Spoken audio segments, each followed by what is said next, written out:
আমাদের যেহেতু exam date declare হয়ে গেছে, সেই জন্য আমরা এবারে প্রিভিয়াস ইয়ার কোশ্চেন তার সলিউশন বার করতে শুরু করি। ঠিক আছে, আমরা প্রিভিয়াস ইয়ারের কোশ্চেন পেপার যদি সলভ করি, অন্তত 5-6 বছরও যদি করি, তবুও আমরা কিন্তু অনেক কোশ্চেন কমন পাবো। ইভেন কোশ্চেন কমন তো পাবোই, কি কোশ্চেন কমন না পেলেও কোশ্চেনের প্যাটার্ন কমন পাবো, যে কি টাইপের কোশ্চেন আসতে পারে। ঠিক আছে, তো আমাদের এমনি চলছিল ভেক্টর স্পেস। তো আজকে আমরা করব 2023 সালের যে ভেক্টর স্পেস তার সলিউশন। এরপরে থাকবে 2024, 2025 বা তার আগেকার 2021-22 যা যা কোশ্চেন পেপার আমার কাছে অ্যাভেলেবল আছে সেগুলো সলিউশন আমরা এখন করব। তো এবার একটা ভিডিওতে তো সমস্ত সলিউশন করা সম্ভব নয়, সেই জন্য আমরা আপাতত এই ভিডিওতে 2023 সালের শর্ট কোশ্চেন যেগুলো এসেছিলো তার সলিউশনগুলো করছি। পরবর্তী যে কোশ্চেনগুলো থাকলো 2023-এর বা 2024 বা 2022, সেই ভিডিওগুলো আমি হাইড করে রাখছি। তোমাদের যদি দরকার হয় আমাকে নিচে দেওয়া এই হোয়াটসঅ্যাপ নাম্বার যেটা চলে গেল, সেই নাম্বারে আমাকে যোগাযোগ করো। এই যে দেখো নিচের বক্সে হোয়াটসঅ্যাপ নাম্বার বলে লেখা আছে 9734 বলে, ওই নাম্বারটায় আমাকে যোগাযোগ করো। ঠিক আছে, তো আমরা শুরু করি শর্ট কোশ্চেন 2023-এর। তো আমাদের ফার্স্ট কোশ্চেন যেটা আছে, তার আগে একটু বলে দিই যে দেখো 1 নম্বরের কোশ্চেনগুলো লেখা আছে অ্যান্সার এনি 10 কোশ্চেন্স তে 2 into 10। তো ঘটনা হচ্ছে এখন 2025-এ ভেক্টর স্পেস এর সাথে রিং থিওরিটা মিলে একটা পেপার হয়েছে। সুতরাং কিছু কোশ্চেন থাকবে রিং থিওরির, কিছু কোশ্চেন থাকবে ভেক্টর স্পেসের। ঠিক আছে, সেই জন্য দেখো 1-এর বি দিয়ে শুরু হয়েছে, মানে 1-এর এটা রিং থিওরি কোশ্চেন ছিল। তো আমি বেছে বেছে ভেক্টর স্পেসের কোশ্চেনগুলোকে তুলে এনেছি। ঠিক আছে, আরও একটা জিনিস বলি, এই 2023, 2024 বা 2022 সালে কোশ্চেনগুলো দেখে আমার যেটা মনে হয়েছে যে প্রথম দিক থেকে কোশ্চেন খুব কম এসছে। মানে ধরো ডেলিশন থিওরাম, এক্সটেনশন থিওরাম বা ওখানটায় থিওরামের যে প্রুফগুলো সেগুলো কিন্তু খুব কম এসছে। তার মানে এই নয় যে ওগুলো আমি আর পড়বো না। এমন হতে পারে যে টিচার কোশ্চেন করছে সেই টিচার হয়তো ওইগুলোকে অতটা দেয় না। এবার টিচার তো প্রত্যেক বছর একই থাকে না, অন্য টিচার চেঞ্জ হয়ে যায়। সুতরাং প্রথমকারগুলো যে থিওরাম প্রুফ সেগুলো যে আসে না, তার মানে এই নয় যে আসবে না। তোমরা ওগুলো কিন্তু করে রাখবে, যে স্যারের কাছেই পড়ো, দেখবে প্রথম ডিলিশন থিওরাম, এক্সটেনশন থিওরাম বা বেসিসের বেশ কিছু থিওরাম আছে, অঙ্ক আছে, সেগুলো কিন্তু অবশ্যই করে রাখো। এই ক বছরে আসেনি মানে আসবে না, তার কোনো ব্যাপার নেই। তো ফার্স্ট কোশ্চেন বি এর যেটা, সেটা বলছে let S equals to ABCD where ABCD belongs to R. তার মানে এটা 4 ডাইমেনশনের একটা পয়েন্ট এবিসিডি। ঠিক আছে, এবং আরো কি বলেছে, such that A equals to C and D equals to A plus B. দিয়ে বলেছে ফাইন্ড বেসিস অফ এস। তাহলে বেসিস মানে আমরা কি জানি, বেসিস মানে হচ্ছে সেট অফ ভেক্টরস যে এস কে স্প্যান করে। স্প্যান করার অর্থ কি, যে ওই ভেক্টরগুলোর কম্বিনেশনে এস এর যে কোনো পয়েন্টকে লেখা যায়। সেই সেট অফ ভেক্টরসগুলোকে বলা হয় এস এর বেসিস। আমরা জানি বেসিসের ডেফিনেশন, তো সেটা বার করতে বলেছে। তাহলে নাও সলিউশনে A B C D this is equals to এর ভ্যালু কোশ্চেনে বলে দিয়েছে সি, তাহলে সি পুট করে দিই। তারপরে বি এর জায়গায় থাকলো, সি এর জায়গায় থাকলো, ডি এর ভ্যালু আবার বলে দিয়েছে এ প্লাস বি, তাহলে এ প্লাস বি দিয়ে আমি এটাকে সেপারেট করে দিই। সেপারেট করে দেওয়া মানে দেখো এখানটা কি কি কম্পোনেন্ট আছে। এ বলে কম্পোনেন্ট নয়, এ বলে ভেরিয়েবলটা আছে, ফাইনাল যে পয়েন্ট আসলো এটাতে এ পয়েন্ট আছে, বি পয়েন্ট আছে, সি পয়েন্ট আছে, ডি পয়েন্টটা কিন্তু নেই। ঠিক আছে, ডি বলে যে ভেরিয়েবল সেটা কিন্তু আর নেই। তাহলে আমি এ যদি লিখি, ফার্স্ট কম্পোনেন্টে এ বলে কিছু নেই, তাহলে তার জন্য করসপন্ডিং 0। দ্বিতীয় কম্পোনেন্টেও এ বলে কিছু নেই, তাহলে 0। 3 নম্বর কম্পোনেন্টেও কিছু নেই, তাহলে 0। 4 নম্বর কম্পোনেন্টে এ আছে, তাহলে তার জন্য 1। যদি 2a থাকতো তাহলে এখানটায় 2 দিতাম, যদি -3a থাকতো তাহলে এখানটায় -3 দিতাম। ঠিক আছে, প্লাস এবার বি কম্পোনেন্টটা যদি লিখি, প্রথমে নেই মানে 0, দ্বিতীয়টাই 1, তারপরেরটায় 0, তারপরেরটা 1। সিমিলারলি সি যদি লিখি, প্রথমটার জন্য 1, দ্বিতীয়টার জন্য 0, তৃতীয়টার জন্য 1, তারপরটার জন্য 0। ঠিক আছে, তুমি যদি এবার ঠিক লিখেছি কিনা চেক করতে চাও, তাহলে এদের প্লেন যোগ করে দাও। তাহলে এখানটায় ফার্স্ট কম্পোনেন্টগুলো সব যদি করসপন্ডিং যোগ করি, তাহলে প্রথমটার জন্য 0 প্লাস তারপরটার জন্য 0, তারপরটার জন্য সি। দেখো ফার্স্ট কম্পোনেন্টে আগের পয়েন্টে সি আছে। সিমিলারলি পরের কম্পোনেন্ট এবং লাস্ট কম্পোনেন্টটা যেমন কি হবে, প্রথমটার জন্য হচ্ছে এ, দ্বিতীয়টার জন্য বি, তারপরটার জন্য 0। তাহলে এ প্লাস বি, দেখো এই পয়েন্টে এ প্লাস বি আছে, ঠিক আছে। তাহলে তাই যদি হয় তাহলে এই এ বি সি ডি এটা হচ্ছে এস এর যে কোনো একটা পয়েন্ট, মিনস জেনারেলাইজ একটা পয়েন্ট, তাকে কোন কোন ভেক্টরের কম্বিনেশনে লেখা যাচ্ছে? 0 0 এ, 0 1 0 1 অ্যান্ড 1 0 1 0, এই তিনটে ভেক্টরের লিনিয়ার কম্বিনেশনে লেখা যাচ্ছে। তাহলে যে কোনো পয়েন্টকে যদি তিনটে ভেক্টরের লিনিয়ার কম্বিনেশনে লেখা যায়, তার মানে কি এস ভেক্টরটা এই তিনটে ভেক্টরের দিয়ে স্প্যান করছে। তাহলে ঠিক পরের লাইনে লিখবো, so S is equals two, sorry এখানটা এল লিখতে হতো, একটু মুছে লিখছি। হ্যাঁ, তাহলে আমরা লিনিয়ার স্প্যান মানে এরকম সিম্বলিক্যালি লিখতে পারি, এল সেকেন্ড ব্র্যাকেটে 0 0 0 1 কমা পরে 0 1 0 1 কমা 1 0 1 0, ঠিক আছে। বা কেউ এখানটায় ভাষাতে এরকমও লিখতে পারে, কেউ যদি লিনিয়ার স্প্যান বুঝতে না পারো কি ব্যাপার, তাহলে এভাবে লিখতে পারো, so S is generated by the vectors, দিয়ে ওই তিনটে ভেক্টর আমরা লিখে দেবো। জেনারেটেড মানে যে কোনো পয়েন্টকে ওই তিনটে ভেক্টরের লিনিয়ার কম্বিনেশনে লেখা যায়, ঠিক আছে। হয় লিনিয়ার স্প্যান এই সিম্বলে লিখবে, নাহলে জেনারেটেড বাই লিখবে। আচ্ছা, তাহলে বেশ, তাহলে এই তিনটে ভেক্টর মিলে এসকে তৈরি করলো। বেসিস হতে গেলে আরও একটা কি হতে হবে, এই তিনটে ভেক্টরকে আমাদের লিনিয়ারলি ইন্ডিপেন্ডেন্ট হতে হবে, ঠিক না?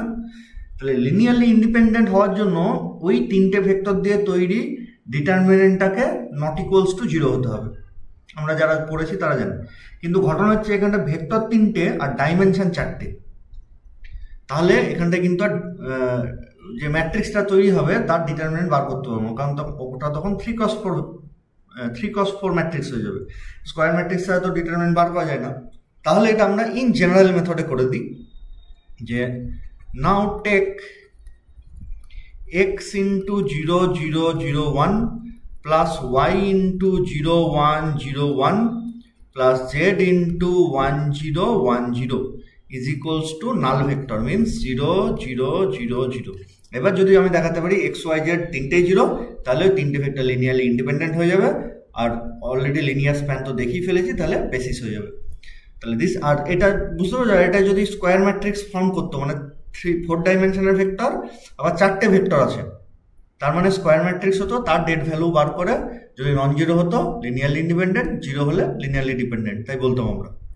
তাহলে দিস ইমপ্লাইজ প্রথম কম্পোনেন্ট যদি যোগ করি, প্রথমটার এখানটার জন্য 0, এটার জন্য 0, এটার জন্য z, কমা তারপরে সিমিলারলি সেকেন্ড কম্পোনেন্ট যদি যোগ করি তাহলে সেটা আসবে y, থার্ড কম্পোনেন্টগুলো যদি যোগ করি তাহলে আসবে z, আর লাস্ট কম্পোনেন্ট ফোর্থ কম্পোনেন্ট যদি যোগ করি সেটা হয়ে যাবে x plus y is equals two, আমি একটু মনে ভুল লিখলাম নাকি, না ঠিকই আছে, অসুবিধা নেই।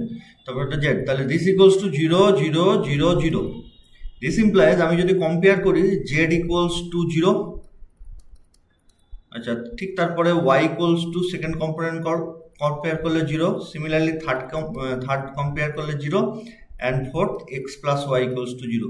এই x plus y equals to 0, y এর ভ্যালু 0 পুট করলে x ইকুয়ালস টু 0। তাহলে কি কি পেলাম, x equals to 0, y equals to 0 and z equals to 0। তাহলে আমি উপরের এই জায়গাটা থেকে বলতে পারি Haynes vectors are linearly independent. তাহলে সো এখানটা একটা জিনিস মাথায় রাখো, আচ্ছা পরে বলছো এটা। তাহলে so the vectors are linearly independent, Haynes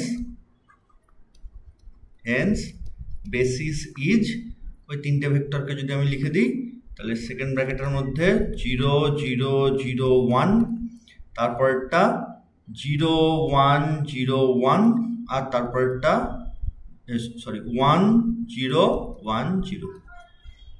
clear? আচ্ছা, তারপর চলে আসি নেক্সট কোশ্চেনে।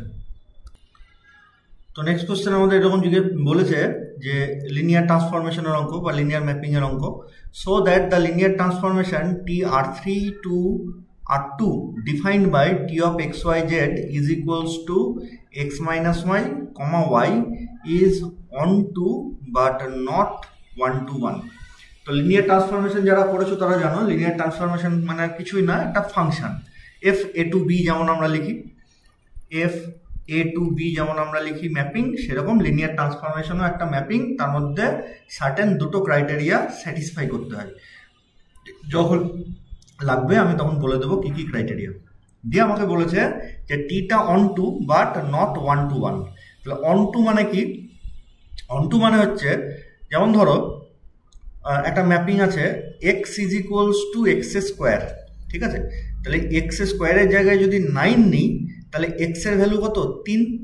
তাহলে 9-এর প্রি ইমেজ হচ্ছে 3। সিমিলারলি আমি যদি এক্স স্কোয়ারের জায়গায় যদি 17 নিই তাহলে এক্স এর জায়গায় √17 নিতে হবে। এক্স স্কোয়ার 17 মানে এক্স এর √17, তাহলে 17-এর প্রি ইমেজ হচ্ছে √17। সেই রকমভাবে বি এর এরকমভাবে যদি বি এর প্রত্যেকটা এলিমেন্টের প্রি ইমেজ এতে থাকে তাহলে সেই ম্যাপিংটাকে আমরা অন টু ম্যাপিং বলেছিলাম। লিনিয়ার ট্রান্সফরমেশনের ক্ষেত্রেও তাই। তাহলে আমরা দেখি অন টু ম্যাপিং প্রমাণ অন টু ট্রান্সফরমেশন প্রমাণ করতে বলেছে। তাহলে আমরা ধরে নিই যে সলিউশনে ম্যাপিংটা কি, দেখো টি ম্যাপিংটা বলেছে TR3 to R2। তার মানে এখান থেকে একটা পয়েন্ট নেব, দেখবো যে কোনো পয়েন্ট নেব, দেখবো তার প্রি ইমেজ এখানে আছে। তাহলে R2 যে কোনো পয়েন্ট কি 2 ডাইমেনশনাল পয়েন্ট হয়। তাহলে আমরা সেখানটায় নিই যে late A, B belongs to R2 has a pre-image XYZ belongs to R3, ঠিক আছে? তাহলে তাই যদি হয় তাহলে আমরা লিখতে পারি যে then T of XYZ is equals to AB। AB এর প্রি ইমেজ যদি XYZ হয় তাহলে XYZ এর উপর T বসালেই আমি এবার ঘুরিয়ে AB পাবো। ঠিক আগে যেরকম √17 তার উপরে F বসালেই 17 পাচ্ছিলাম, সেরকম ব্যাপার। দিয়ে আমার কাজ হচ্ছে XYZ এর ভ্যালু বার করা। যদি বের করতে পারি তাহলে বলবো yes this is the pre image of AB, যদি না বার করতে পারি তাহলে হবে না। তাহলে this implies T of XYZ মানে যা ডেফিনেশন দেওয়া আছে তাতে করে ডেফিনেশন দেখো এটা দেওয়া আছে এরকম হয়ে যায়। তার মানে x minus Y comma Y is equals to a comma b। তাহলে সেখান থেকে আমরা কি পাচ্ছি? x minus Y is equals to a আর y ইকুয়ালস টু b। আচ্ছা, তাই যদি হয় সলভিং উই হ্যাভ y এর ভ্যালু যদি এখানে পুট করে দিই তাহলে দেখো x এর ভ্যালু আসছে a প্লাস b আর y এর ভ্যালু আসছে, y এর ভ্যালু তো b ছিলই। তাহলে আমরা x এর ভ্যালু পেলাম a প্লাস b, y এর ভ্যালু পেলাম b, z এর ভ্যালু কিন্তু কিছু পাইনি। তাহলে z এর ভ্যালু কিছু পাইনি মানে কি z যা ইচ্ছা হোক, আমার কোনো অসুবিধা নেই। z এর ভ্যালু তুমি যা ইচ্ছা নিতে পারো। যেমন ধরো আমি এটা আউট অফ এই কোশ্চেনের ডিসকাশনের আউট অফ বলছি। যেমন ধরো আমাদের কি ছিল T অফ XYZ, ঠিক আছে? দিয়ে তার কাজ সেটা কি হয় x minus Y comma Y. এবার আমি x এর জায়গায় নিলাম a প্লাস বি আর y এর জায়গায় নিলাম b। এই যে এখানটা x এর জায়গায় নিলাম মানে বেরোলো আর কি, a প্লাস বি, y এর জায়গায় নিলাম b, আমি z এর জায়গায় নিলাম সাপোজ 3 বা 4 যা ইচ্ছা, -3 -4 যা ইচ্ছা। তাহলে পয়েন্টটা কি দাঁড়াচ্ছে x মাইনাস ওয়াই, তার মানে a plus B minus B মানে a। সিমিলারলি y এর ভ্যালু b, z তো এদিকে আসছেই না, তাহলে z এর ভ্যালু যা ইচ্ছা নিতে পারি। তাহলে এখান থেকে আমি বলতে পারি না a কমা b তার প্রি ইমেজ হচ্ছে this a plus B comma B comma 3, z এর ভ্যালু যা ইচ্ছা নিতে পারি। তাহলে আমি চুজ করলাম চুজ z ইকুয়ালস টু 5। যেমন আমি যেমন আমার খাতায় লেখা আছে z ইকুয়ালস টু 0, তুমি z ইকুয়ালস টু 5ও লিখতে পারো, -5ও লিখতে পারো। তাহলে আমরা এখান থেকে লিখতে পারি hence a plus B comma B comma 5 is the pre-image of a comma b under t। তাহলে যে কোনো পয়েন্টেরই প্রি ইমেজ পাচ্ছি, so T is onto mapping বা অন টু ট্রান্সফরমেশন হলো। এবার বলছে 1 to 1, কোশ্চেনে বলেছে 1 to দেখাও বাট নট 1 to 1, ঠিক আছে। তো 1 to 1 এর জন্য যদি 1 to 1 ম্যাপিং হতে হয় তাহলে কার্নেল অফ টিটাকে ফাই হতে হয়। কার্নেল মানে সবাই জানো, কার্নেল অফ টিটাকে ফাই হতে হয়। তাহলে kernel of T is not equals to phi যদি হয় তাহলে ওটা নট 1 to 1। 1 to 1 হতে গেলে কার্নেল অফ টিকে ফাই হতে হবে। তাহলে kernel of T not equals to phi means the mapping was not 1 to 1। তাহলে let xyz belongs to kernel of T. Kernel মানে আমাকে দেখাতে হবে কার্নেল অফ টি এর মধ্যে ফাই মানে কেউ নেই। আমি গায়ের জোরে ধরে নিলাম xyz বলে একটা পয়েন্ট আছে। তাহলে দিস ইমপ্লাইজ কার্নেল থাকলে মানে T of xyz should be equals to theta dash. Theta dash কি আমি সাইডে একটু লিখে দিচ্ছি, TR3 to R2। তাহলে এদিকেও একটা 0 বলে এলিমেন্ট আছে, এদিকেও একটা 0 বলে, এদিকে 0কে থিটা বলা হয়, এদিকে 0কে থিটা ড্যাশ বলা হয়। এদিকে 0 মানে শুধু তো 0 নয়, 3 মানে 3টে কম্পোনেন্ট বলা 0 মিনস 0 0 0, যেহেতু ওটা R2। আর এদিকে 0 মানে 0,0, যেহেতু দুটো কম্পোনেন্ট বলা। এদিকটাকে থিটা ড্যাশ বলা হয়, ওদিকটাকে এদিকটাকে থিটা বলা হয়, এদিকটাকে থিটা ড্যাশ বলা হয়। তাহলে কার্নেল অফ টি মানে কি, যে পয়েন্টের উপরে ট্রান্সফরমেশন বসালে থিটা ড্যাশ দেয় সেই পয়েন্টগুলোই কার্নেল অফ টিতে চলে যায়, ঠিক আছে। আমি আবার রিপিট করছি, কার্নেল অফ টিতে কোন কোন পয়েন্ট যায়, সেই পয়েন্টগুলো যায় যার উপরে ফাংশনটা যদি পুট করি, টিটা যদি পুট করি, তাহলে ও ওই দিকের মানে R ডবল ড্যাশের 0 পয়েন্টকে বোঝাবে, 0 পয়েন্টে চলে যাবে। 0 মানে কোনটা, থিটা ড্যাশ মিনস 0 0। তাহলে এবার দেখি যে এখান থেকে xyz এর কোনো ভ্যালিড কিছু পাই কিনা। যদি ভ্যালিড কিছু পাই তাহলে yes this xyz point belongs to kernel of T. তাহলে একটা পয়েন্ট চলে আসে মানে নট ইকুয়ালস টু 5। তাহলে this implies T of xyz মানে কি, যার ডেফিনেশন তাতে x minus Y comma Y, ঠিক আছে, is equals to theta dash মানে 0 0। তাহলে এখানটা হয়ে গেল x minus Y equals to 0 and y is equals to 0। Simple. এবার যদি আমি সলভ করে দিই তাহলে কত পাবো, this implies x equals to 0 y equals to 0। z তো পেলাম না, চুজ z ইকুয়ালস টু 1। তাহলে এখান থেকে আমরা xyz এর ভ্যালু কি পেলাম, সো 0 0 1, এটা বিলংস টু কার্নেল অফ টি, ঠিক আছে। তাহলে কার্নেল অফ টি এর মধ্যে তো এই পয়েন্টটা চলে এসছে, এরকম কেন, এরকম বহুত পয়েন্ট আসবে, 0 0 2 0 0 3। তাহলে so kernel of T is not equals to 5 and hence t is not 1 to 1। 2 কথাটা মাঝখানে লিখলেও হয় বা একটা দাগ দিয়ে দিলেও হয়, ঠিক আছে। তাহলে দিস ইজ নট 1 to 1। এইবার তোমাদের মনে প্রশ্ন আসবে, স্যার আমি যদি জেডটাকে 0 নিতাম তাহলে কি হতো। তাহলে ঠিক আছে তাই নাও, এক্স এর ভ্যালু 0, ওয়াই এর ভ্যালু 0, জেড এর ভ্যালুও 0। তাহলে পয়েন্টটা কি হতো, 0 0 0, দিস বিলংস টু কার্ট টি। তার মানে কি এখান থেকে কার্ট টি বা কার্নেল অফ টি কি ফাই হবে, নো। ফাই মানে হচ্ছে একটা সেট যার ভিতরে কোনো পয়েন্ট নেই, কিন্তু এখানে তো দেখছি 0 0 0 বলে একটা পয়েন্ট আছে, বুঝতে পারছো। 0 0 0 মানে ফাই নয়, কিন্তু এখানটায় ফাই মানে হচ্ছে একটা সেট যার ভিতরে কোনো পয়েন্ট নেই, কিন্তু 0 0 0 মিলে তো একটা পয়েন্ট হচ্ছে, 0 0 0 মিলে তো একটা পয়েন্ট হচ্ছে। তাহলে কি আলটিমেটলি ফাই বলা যাবে? কেউ ধরো বললো যে হ্যাঁ আমি জেড ইকুয়ালস টু 0 নেবো, হতেই পারে। তাহলে 0 0 0 এটা কার্টি এর মধ্যে চলে গেল, কার্টি এর মধ্যে চলে গেল মানে সবই 0 মানে ফাই তা কিন্তু নয়। ফাই মানে is a MT set, is an empty set, এটা যেন মাথায় থাকে, ঠিক আছে। আচ্ছা, তারপরে আমরা চলে আসছি নেক্সট। আচ্ছা, তাহলে নেক্সট কোশ্চেনটা আমাদের বেশ একটু থেকে গেল না। নেক্সট কোশ্চেনটা হচ্ছে আমাদের বেশ একটু ইন্টারেস্টিং কোশ্চেন। কি বলেছে দেখি,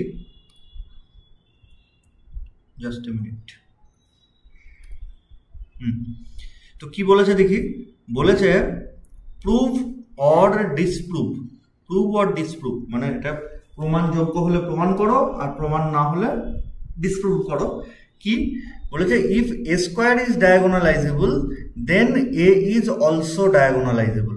মানে এ স্কোয়ার যদি ডায়াগোনালাইজেবল হয় তাহলে এটাও ডায়াগোনালাইজেবল হবে। তো এখানটা আমি একটা জিনিস বলে রাখি, নোট বলে লিখছি, এ যদি ডায়াগোনালাইজেবল হয় তাহলে এ ম্যাট্রিক্সের যে কোনো পাওয়ারওয়ালা ম্যাট্রিক্সই ডায়াগোনালাইজেবল হবে। কেন?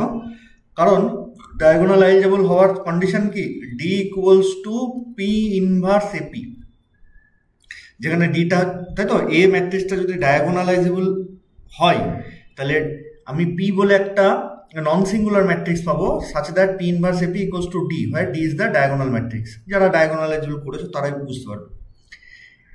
এইবার আমাদের যদি এ স্কোয়ারটাও ডায়াগোনালাইজেবল হয় তাহলে P inverse A square P এটাও নিশ্চয়ই কোনো না কোনো একটা ডায়াগোনাল ম্যাট্রিক্স D1 এর সাথে সমান হবে, যদি এ স্কোয়ারটাও ডায়াগোনালাইজেবল হতে চাই। তো আমি যদি এই ডিটা মানে ডি মানে যদি এটা পাই তাহলে ডি স্কোয়ার মানে কি, ডি স্কোয়ার মানে হচ্ছে ডি ইনটু ডি, তার মানে P inverse AP into P inverse AP দিয়ে এই পি দুটোকে আমি একসাথে নিলাম, মানে আমি বলতে চাইছি পরের লাইনে P inverse A of P P inverse আর পরে থাকলো এপি। পি পি ইনভার্স মানে আইডেন্টিটি ম্যাট্রিক্স, সেই আইডেন্টিটি ম্যাট্রিক্সটা এর সাথে যদি গুণ করে দিই তাহলে এই পড়ে থাকলো, তাহলে পড়ে থাকছে কি P inverse A square P. তাহলে ডি যদি ডায়াগোনাল ম্যাট্রিক্স হয় তাহলে ডি স্কোয়ারটাও ডায়াগোনাল ম্যাট্রিক্স হবে। ফর অ্যান এক্সাম্পল ধরো আইডেন্টিটি ম্যাট্রিক্স, ডায়াগোনাল ম্যাট্রিক্স, তাদের যদি আমি গুণ করি আইডেন্টিটির সাথে আরেকটা আইডেন্টিটি, তাহলে সে আলটিমেটলি সে আইডেন্টিটি ম্যাট্রিক্সে আছে যেটা একটা ডায়াগোনাল ম্যাট্রিক্স। তাহলে দেখো আমরা পেলাম ডি স্কোয়ার বলে একটা ডায়াগোনাল ম্যাট্রিক্স পেলাম যেটা equals to P inverse A square P, therefore A square is diagonalizable. Similarly A Q is diagonalizable.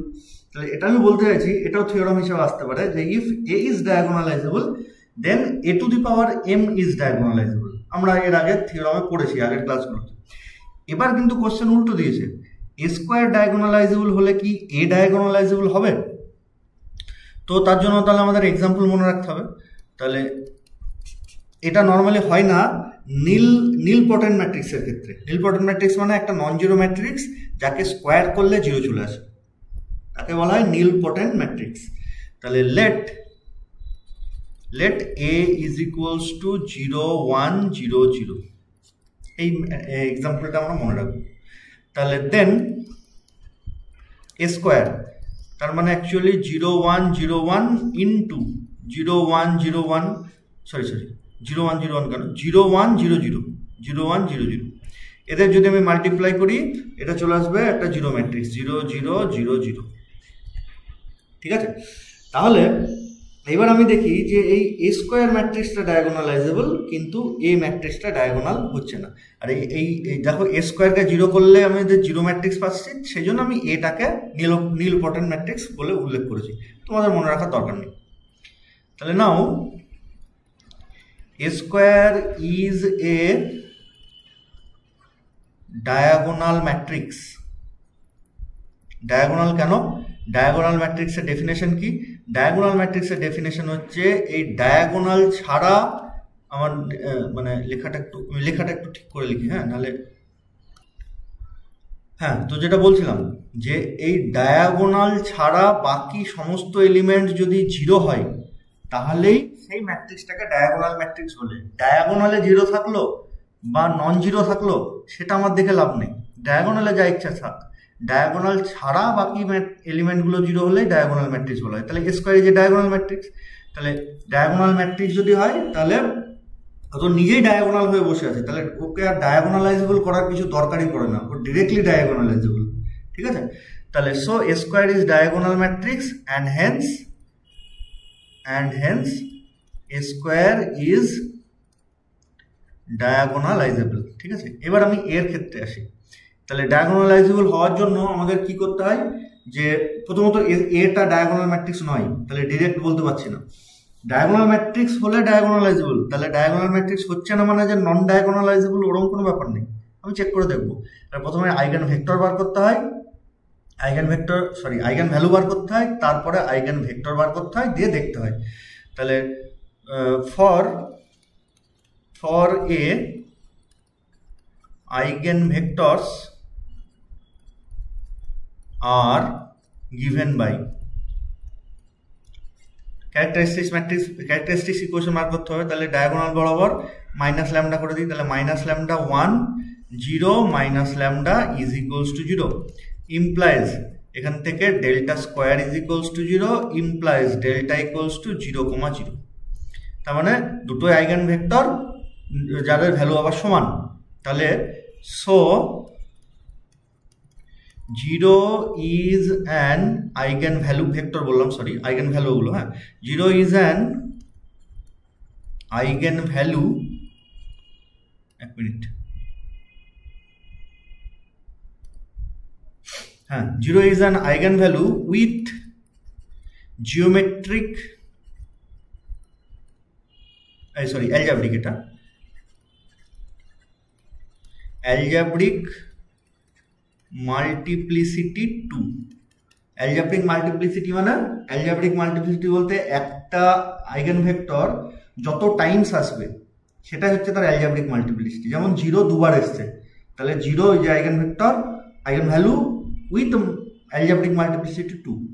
ঠিক আছে, যদি ধরো আইগেন ভেক্টর এরকম আসতো 0 0 2 5 7 7 7, তাহলে 0 is an eigenvector with algebraic multiplicity 2, 2 is an eigenvector with algebraic multiplicity 1, 5 with algebraic multiplicity 1, 7 is an eigenvalue with algebraic multiplicity 3। বোঝা গেল? আচ্ছা, তাহলে এবার এই আইগেন ভ্যালু এর করসপন্ডিং আমরা আইগেন ভেক্টরটা বার করব। তাহলে আইগেন ভেক্টরের জন্য আমরা যেমন করে করি যে let capital X is equals to x1 x2 is the eigenvector corresponding to 0। ঠিক আছে, তাহলে তাই যদি হয় তাহলে আইগেন ভেক্টর বার করার জন্য আমাদের হাতে কি আছে, ax is equals to lambda x। তাহলে so a of x equals to 0 of x, this implies এর ভ্যালু 0 1 0 0, তার সাথে আমি x1 x2 is equals to 0x মানে 0 0। This implies এই দিকের ম্যাট্রিক্সটা যদি গুণ করি তাহলে কি হবে, উপরে x2 নিচে 0, this equals to 0 0। সলভ করলে পাবো so x2 is equals to 0। Solution তাহলে কি x2 equals to 0 মানে কি x2 এর উপর রেস্ট্রিকশন পড়ে গেল, x2 0 ছাড়া কিছু হতে পারবে না। x1 ইকুয়েশন আসেনি, তার মানে x1 এর উপরে কোনো রেস্ট্রিকশন নেই। ঠিক একটু আগে আমরা যেরকম করলাম, যেটা আসছে না তার উপরে কোনো রেস্ট্রিকশন নেই, মানে we can choose the value of x1, any value of x1। তাহলে let x1 is equals to c, cটা কি আরবিটারি কনস্ট্যান্ট। ঠিক আছে, সো x মানে কি হয়ে গেল অ্যাকচুয়ালি, তাহলে x1 x2 মিনস c 0, তাহলে c কমন নিয়ে নিলে 1 0। ঠিক আছে, এইবারে দেখো এই যে 0 বলে আইগেন ভেক্টর আসলো তার অ্যালজেব্রিক মাল্টিপ্লিসিটি হয়েছে 2, কিন্তু জিওমেট্রিক মাল্টিপ্লিসিটি 1। কেন? কারণ এর আইগেন ভেক্টর একটাই ভেক্টর এসছে, আইগেন ভেক্টর x, তাতে একটাই ভেক্টর আছে। যদি এরকম আসতো c of 1 0 plus d of 0 1, তাহলে তখন এর অ্যালজেব্রিক মাল্টিপ্লিসিটি আমরা 2 বলতাম। ঠিক আছে, তাহলে এর অ্যালজেব্রিক মাল্টিপ্লিসিটি এর বলতে আমি 0ই বলছি, আইগেন ভেক্টর থেকে বার করছি, মানে আইগেন ভেক্টরের অ্যালজেব্রিক মাল্টিপ্লিসিটি নয়, ওই আইগেন ভ্যালুটারই অ্যালজেব্রিক মাল্টিপ্লিসিটি 1। তাহলে ঠিক এত দূর পর্যন্ত লিখবো, তারপর লিখবো সো অ্যালজেব্রিক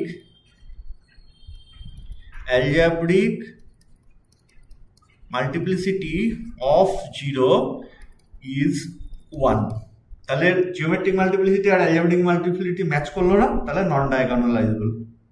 যদি করতো তাহলে বলতাম ইয়েস ডায়াগোনালাইজেবল। ঠিক আছে, তা ঠিক পরের লাইনে since algebraic multiplicity is not equals to geometric multiplicity, so the matrix is not diagonalizable। 2 নম্বরের কোশ্চেন, শর্ট কোশ্চেন, কিন্তু দেখো লেখাটা মোটামুটি অনেকটাই হচ্ছে। ঠিক আছে, তার মধ্যে আমি অবশ্যই এক্সট্রা কিছু লেখাচ্ছি, সেটা আলাদা। নেক্সট কোশ্চেনে আসি। আচ্ছা, আমাদের নেক্সট যে কোশ্চেন, সে কোশ্চেনে হচ্ছে find dimension of the subspace W। W মানে এদের ভিতরে কেমন টাইপের পয়েন্টগুলো আছে, x1 x2 dot dot x10 মানে 10 ডাইমেনশনাল।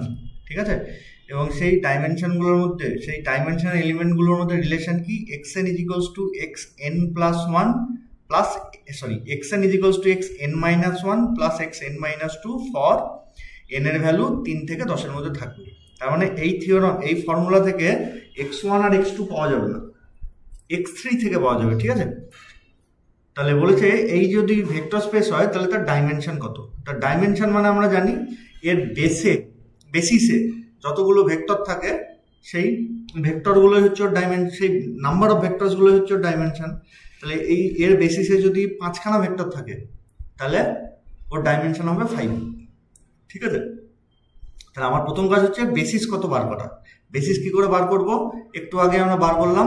বেসিস মানে হচ্ছে এমন সেট অফ ভেক্টরস যারা কিনা ডব্লিউ কে লিনিয়ারলি স্প্যান করে, বা লিনিয়ারলি স্প্যান না বুঝতে পারলে বেসিসের ভেক্টরের লিনিয়ার কম্বিনেশনে ডব্লিউ এর যে কোনো এলিমেন্টকে লেখা যাবে, সেটাই লিনিয়ার স্প্যান। এবং এস এর ভেতরে যে ভেক্টরগুলো আছে তারা যেন লিনিয়ারলি ইন্ডিপেন্ডেন্ট হয়। এই তো আমাদের কাজ, বেসিস বার করা। তাহলে দেখো x1 x2 যেহেতু আমি বার করতে পারছি না, তাহলে ধরে নিই x1 x2 ভ্যালু কিছু একটা x3 থেকে, এই যা দেওয়া আছে তাতে x3 থেকে পাবো। তাহলে let x1 is equals to a and x2 equals to b। তাহলে সো x3 মানে এইবার আমরা এই ফর্মুলা অ্যাপ্লাই করব। তাহলে x3 is equals two x2 plus x1, তার মানে b plus a, x2 value b, x1 value মানে a প্লাস b। আচ্ছা, তারপরে x4 তার ভ্যালু কত, x3 প্লাস x2। তাহলে x3 এর ভ্যালু হচ্ছে a plus b, R x2 তার ভ্যালু হচ্ছে b, means a plus 2b, ঠিক আছে। x4 এর ভ্যালু সিমিলারলি x5 এরকম করে আমরা বার করতে থাকবো। আমি আর দেখাচ্ছি না, আমি এটা লিখে দিচ্ছি। তো এরকম করে আমরা ক্যালকুলেশন করে পেয়েছি, ঠিক আছে। যেমন x5 মানে হচ্ছে x4 প্লাস x3, তার ভ্যালু পুট করে দিয়েছি, এটা পেয়েছি। সিমিলারলি x6 মানে এটা, x7 মানে এটা, x8, x9, x10। এবার আমরা x1 x2 x3 ভ্যালু পয়েন্টে পুট করে দিই। তাহলে নাও x1 x2 ডট ডট করে x10 তাদের ভ্যালু, x1 এর ভ্যালু a, x2 এর ভ্যালু b, x2 এর ভ্যালু b, x3 এর ভ্যালু a প্লাস b। এরকম করে আমরা যে যে ভ্যালু পেয়েছি সেগুলো সব পুট করে দিই। তো এদের ভ্যালুগুলো আমি যথাক্রমে পুট করে এরকম পেলাম। এবার এখানটায় দুই ধরনেরই ভেরিয়েবল আছে, একটা a আর একটা b। তাহলে ঠিক আগে যেরকম কমন নিয়েছিলাম ওরকমই কমন নেব। তাহলে this equals to a, first কম্পোনেন্টের জন্য 1, সেকেন্ড কম্পোনেন্টে নেই তাই 0, থার্ড কম্পোনেন্টের জন্য 1, তারপরেটার জন্য মানে এইটার জন্য হচ্ছে 1, তারপরে এইটার জন্য হচ্ছে 2, এইটার জন্য হচ্ছে 3, বোঝা গেল। সিমিলারলি তারপরে 5, এরকম করে আমরা পরপর লিখতে থাকবো। আমরা আলটিমেটলি কমন টমন নিয়ে এই জিনিস পেলাম। আচ্ছা, তাহলে দেখো এই x1 x2 x3 যে কোনো একটা পয়েন্ট, তাকে আলটিমেটলি এই দুটো ভেক্টরের লিনিয়ার কম্বিনেশনে লেখা যাচ্ছে। আমি একটাকে আলফা ধরলাম আর একটাকে বিটা ধরলাম, সে তাহলে আলফা বিটা লিনিয়ার কম্বিনেশনে লেখা যাচ্ছে। তাহলে w is can be written as linear combination of alpha beta, বা ভাষায় যদি লিখতে যাও w is generated by the vectors alpha comma beta. আর একটা কি দেখতে হবে, আলফা আর বিটা এরা লিনিয়ারলি ইন্ডিপেন্ডেন্ট। তাহলে আলফা বিটা হয়ে যাবে বেসিস। তাহলে বেসিসে দুটো ভেক্টর আছে আলফা এন্ড বিটা, তাহলে ডাইমেনশন হবে 2। তাহলে ঠিক তার পরের লাইনে টেক x ইন্টু 1 0 1 1 করে ডট ডট করে লিখবো, plus y into 0 1 1 2 sorry dot dot করে লিখবো, is equals to 0 vector, means 0 0, তাই তো। Alpha X plus beta Y equals to, এখান থেকে এক্স ওয়াই এর ভ্যালু আমরা 0 যদি বার করতে পারি তাহলে আলফা বিটা লিনিয়ারলি ইন্ডিপেন্ডেন্ট। তাহলে কম্পোনেন্ট ওয়াই যোগ করলে প্রথমটা এক্স, তারপরেরটা ওয়াই, তারপরেরটা এক্স প্লাস ওয়াই, তারপরেরটা এক্স প্লাস 2y অ্যান্ড আরও সব আছে, is equals to 0 0 dot dot 0। তাহলে আমি যদি ইকুয়েশন লিখি X is equals to 0, Y is equals to 0, X plus Y is equals to 0, সব এগুলো 0 আসছে। তাহলে সলভ যদি করি, এখানে যদি লিখি x equals to 0, y equals to 0, পরের ইকুয়েশনগুলো x plus y equals to 0, তারপরে equation x plus 2y equals to 0 and so on. তাহলে সলভ করলে এই দুটো থেকে পেয়ে যাচ্ছে এক্স ওয়াই ইকুয়ালস টু 0। তাহলে that is X equals to Y equals to 0। বাকি ইকুয়েশনগুলোর প্রয়োজন হচ্ছে না।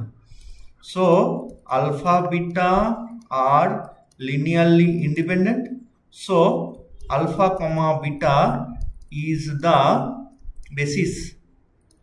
basis of w hence dimension of W is 2 কেন যেহেতু বেসিসে দুটো ভেক্টর আছে ক্লিয়ার এরপর নেক্সট কোশ্চেন কি আছে দেখি তো নেক্সট কোশ্চেনটা আমাদের দিয়েছে এরকম যে give an example of a matrix of order n greater equals to 2 whose all entries are real মানে ম্যাট্রিক্সের প্রত্যেকটা কম্পোনেন্টই real but all its eigenvalues are complex কিন্তু আইগেন ভ্যালুগুলো কমপ্লেক্স মিন্স ম্যাট্রিক্সের প্রত্যেকটা এলিমেন্ট রিয়াল নাম্বার কিন্তু eigen ভ্যালুগুলো হবে আমাদের কমপ্লেক্স তো এটা মনে রাখতে হবে তো মনে রাখার মুখস্থ রাখার দরকার নেই আমি একটু সহজ এক্সাম্পল দিয়ে দেখাচ্ছি দেখো আমাদের আইগেন ভ্যালু যদি characteristics equation x square plus 1 equals to 0 হয় তাহলে এক্স এর ভ্যালু প্লাস মাইনাস 1 হবে ঠিক তো তাহলে প্লাস মাইনাস 1 যদি হতে হয়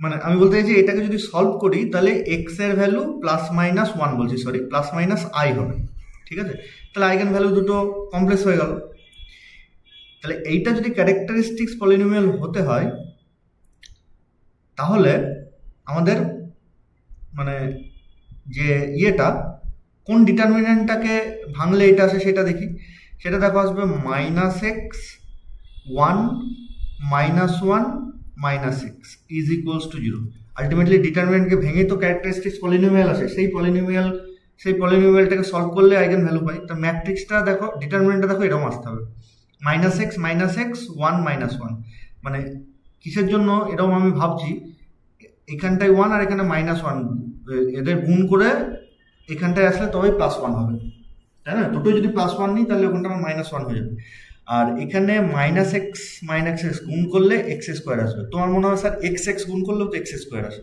তাহলে অসুবিধা কোথায় তো ঘটনা হচ্ছে যে আমাদের এক্স যেটা সেটা কেমন ফর্মে থাকে এ মাইনাস এক্স আই এই ফর্মে থাকে তার মানে আর আই মানে কি আইডেন্টিটি ম্যাট্রিক্স তাহলে এক্সটাকে মাইনাস ফর্মেটাই রাখতে হবে ঠিক আছে তাহলে দিস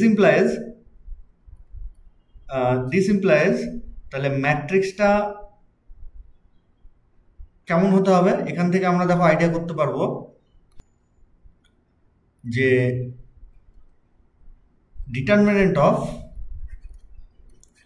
ম্যাট্রিক্সটা হতে হবে 0 1 minus 1 0 minus of x identity matrix 0 1 1 0 is equals to 0 মানে এই ডিটারমিনেন্টটা এরকম ভাবে আমরা থাকলে তবে দেখো ওই জিনিসটা আসছে তার আলটিমেটলি ম্যাট্রিক্সটা কত 0 1 minus 1 0 ঠিক আছে এটা আমরা ব্যাক ক্যালকুলেশন করে করেছি যারা এই জিনিসটা বুঝতে পারলে ভালো না বুঝতে পারলে আরো ভালো তোমরা মনে রাখবে late a is equals to 0 1 minus 1 0 all the elements of the matrices are real number এবার এখান থেকে আমি ক্যারেক্টারিস্টিক্স পলিনোমিয়াল বার করে আইগেন ভ্যালু বার করব দেখবো আইগেন ভ্যালুগুলো সব প্লাস মাইনাস আই আসবে মানে সবগুলো কমপ্লেক্স নাম্বার বোঝা গেল এটা হচ্ছে আমাদের মনে রাখতে হবে আচ্ছা এরপরে আসছে আমরা next question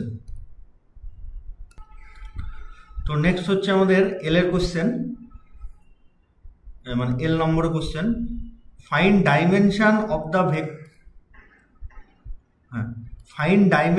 of the vector space C over R তারপর বলেছে write down a basis of CR তাহলে মোদ্দা কথা বেসিস তো সিআর এর বেসিস তো বার করতে হবে তবে ডাইমেনশন পাবো তাহলে সিআর মানে কি সিআর মানে হচ্ছে এরকম তো দেখো আমি যদি বেসিস পেতে যাই তাহলে এই সি এর বেসিস মানে কি সি এর যে কোনো এলিমেন্টকে যাদের লিনিয়ার কম্বিনেশনে লেখা যাবে তারা জেনারেট করবে এরকম বোঝায় তাহলে এনি পয়েন্ট না এনি এলিমেন্ট লিখলে আরো ভালো হয়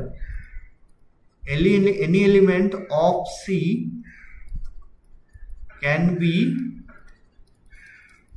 written as A plus IB বা এক্স প্লাস আই যাই হোক এইবারে অন আর বলেছে এই যে ওভার আর বা অন আর বা এটাকে দেখো নোটেশনও দিয়েছে সি ওভার আর তার মানে জেনারেট করবে রিয়েল নাম্বারের এলিমেন্ট ঠিক আছে মানে সরি ভুল বললাম মানে এলিমেন্ট যেমন আমরা এরকম লিখি না যে এ বি যদি আলফা বিটা যদি জেনারেট করে তাহলে এ আলফা প্লাস বি বিটা ঠিক আছে, তাহলে এখানটায় এই লিনিয়ার কম্বিনেশন মানে এই এ আর বিটা হবে আর থেকে।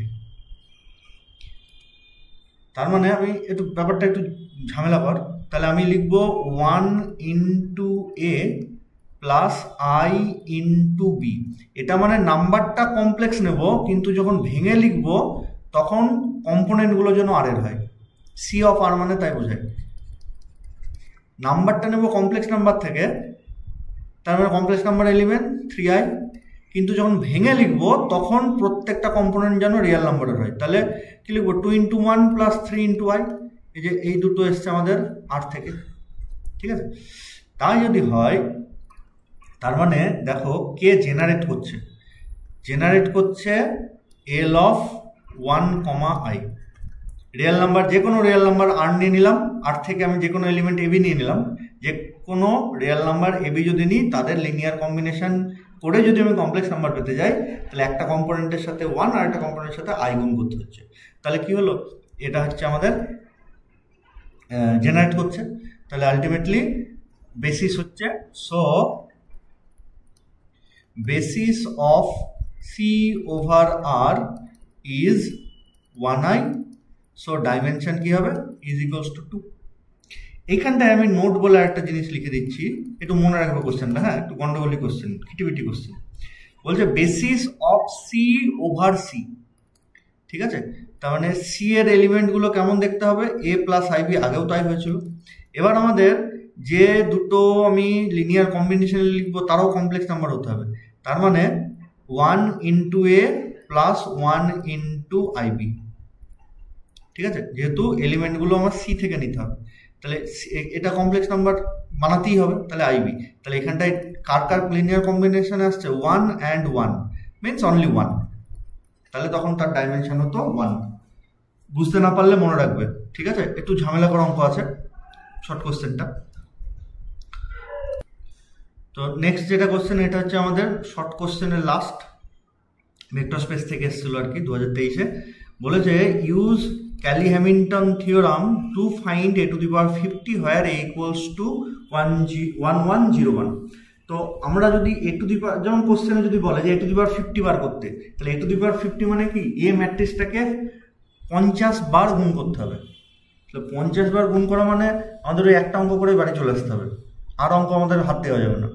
তা আমাকে ক্যালি-হ্যামিল্টন থিওরাম বলুক আর না বলুক, ভালো করে শুনবে আমার কথাটা। ক্যালি-হ্যামিল্টন থিওরাম ইউজ করতে বলুক আর না বলুক, যখনই এর পাওয়ার ওরকম 50 বা 100 বা 150 বা 200 চলে আসবে, আমাকে ক্যালি-হ্যামিল্টন থিওরাম অ্যাপ্লাই করতেই হবে।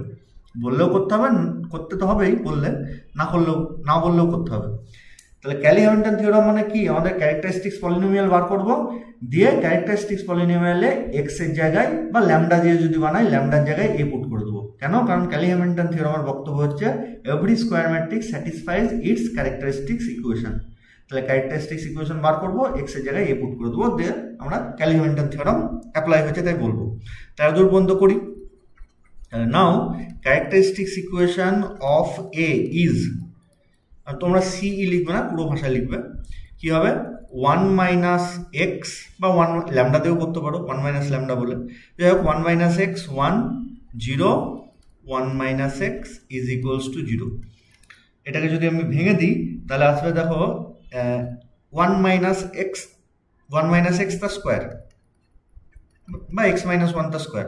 তাহলে এটাকে যদি ভেঙে দিই, this implies x square minus 2x plus 1 equals to 0। এটা হয়ে গেল আমাদের ক্যারেক্টারিস্টিক্স ইকুয়েশন। তাহলে so applying Kelly-Hamilton theorem we can write from 1, যেহেতু স্যাটিসফাই করে ক্যালি-হ্যামিল্টন থিওরাম অনুযায়ী, তাহলে এক্স এর জায়গায় এ পুট করে দিলে এ স্কোয়ার মাইনাস 2a প্লাস 1 তো লেখা যাবে না, ম্যাট্রিক্সের সাথে সংখ্যার যোগ হয় না, তাহলে 1i, স্পেশালি 1i 2, যেহেতু এই ম্যাট্রিক্সটা 2 অর্ডার। ঠিক আছে, এটা হয়ে গেল 2, ক্যালি-হ্যামিল্টন হয়ে গেল। এবার আমরা a to the power 50 এর ভ্যালু বার করতে যাব।